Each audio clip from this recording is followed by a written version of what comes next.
Okay, I got 10 minutes to explain this deck. What the fuck is that doing there? Right, get rid of that. Okay. Glimpse of Cosmos. Glimpse of Cosmos is a brilliant card. It's basically you've got 8 cards for the price of 4. Simply because what you do when you play this, it only costs 2 mana, 1 blue and 1 any other colour.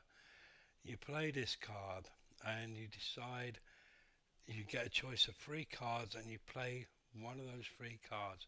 Whatever you need at the time is what you play, whether it be a land card or a creature card. Okay, and later on, when you've got a giant card in the deck and you play Glimpse of Cosmos, Glimpse of Cosmos will come onto the right hand side and you can play it again as long as you've got one blue land card. Okay, so it's a brilliant card. It's vital if you've got giants. Cathartic Pyre. This is a really useful card. It deals 3 damage to target creature or planeswalker, or you can discard up to 2 cards and draw that many cards. So if you've got this in your opening hand, you've only got 2 land cards. Get rid of the most expensive cards and play Cathartic Pyre. Get rid of those expensive cards, and perhaps you'll get some more land cards into your hand or a cheaper card. But it also does 3 damage to that pain in the arse creature that can be beefed up. Giant's Grasp, we're going to get you to have 4 of these eventually, but at the moment you can only have 3. Enchant Giant you control. So what you do is play Giant's Grasp, click on a giant that you have on the field. If you haven't got a giant on the field, don't play this card, it's no fucking good. But as long as you've got giants on the field, you click on the giant and then you kidnap one of your opponent's cards. So if your opponent's got a 7/7 creature or something, you can pinch that creature to go on your side. That's what's so good about this card.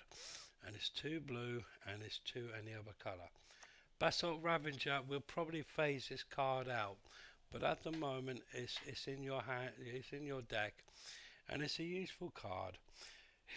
It's not brilliant, but it's good. It works. When Basalt Ravager enters the battlefield, it deals X damage to any target, where X is the greatest number of creatures you control that have where all your creatures are giants.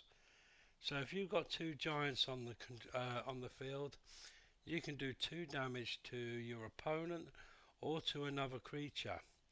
If you've got 5 giants on the field, which is never going to happen, it does 5 damage.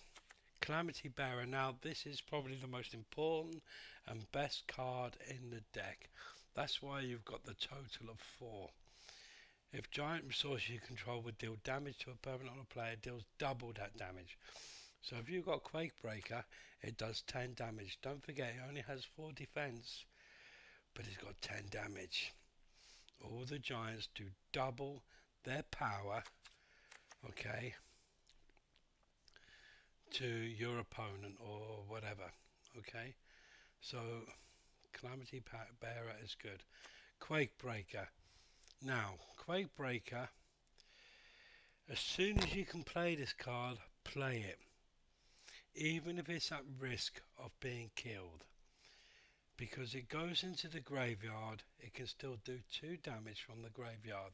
So if you got Calamity Bearer out and you got a Quake Breaker in the graveyard, it does 4 damage from the graveyard to your opponent. That's the beauty of Quake Breaker. As soon as we can get you another Quake Breaker, we're going to get you another Quake Breaker. Squash, you know what this card does. It does 6 damage to a permanent or creature or a planeswalker. Okay, a target creature or planeswalker, not the opponent. Okay, it does 6 damage.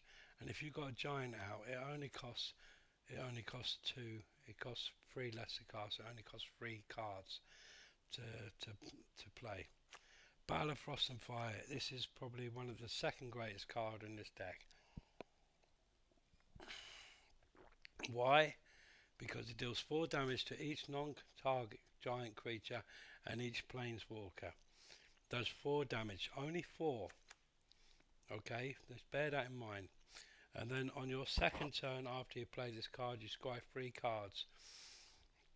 You can choose whether to play those 3 cards or get rid of the cards that you feel are not right at that time.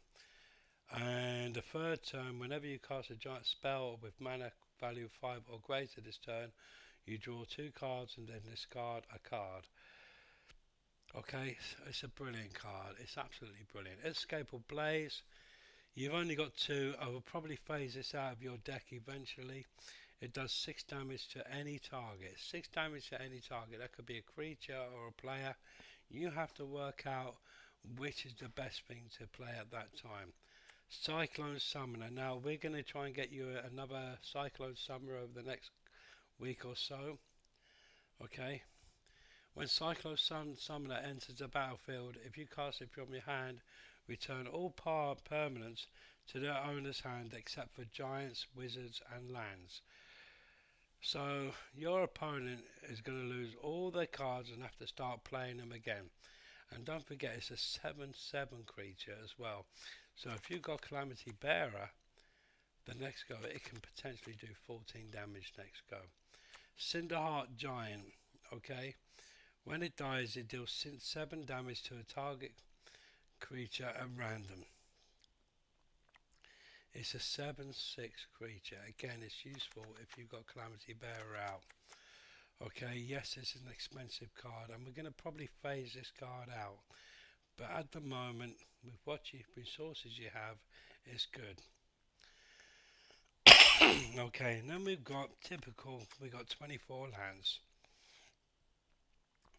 Hall of Storm Giants is the land that you need to keep an eye on. Now, if you've got it in your opening hand, play it. Play it straight away, because once you've got 2 land cards out, this comes in tapped. But if it comes in untapped, the first 2 goes. Okay, but what it does is once you've got 7 lands out, it can create a 7/7 creature. Okay, now if you've got Quake Break, Calamity Bearer out, that's 14 damage. Okay, so it's a serious bit of kit. Okay, but it's also a blue land. That's why we've only got 5 islands and 13 mountains.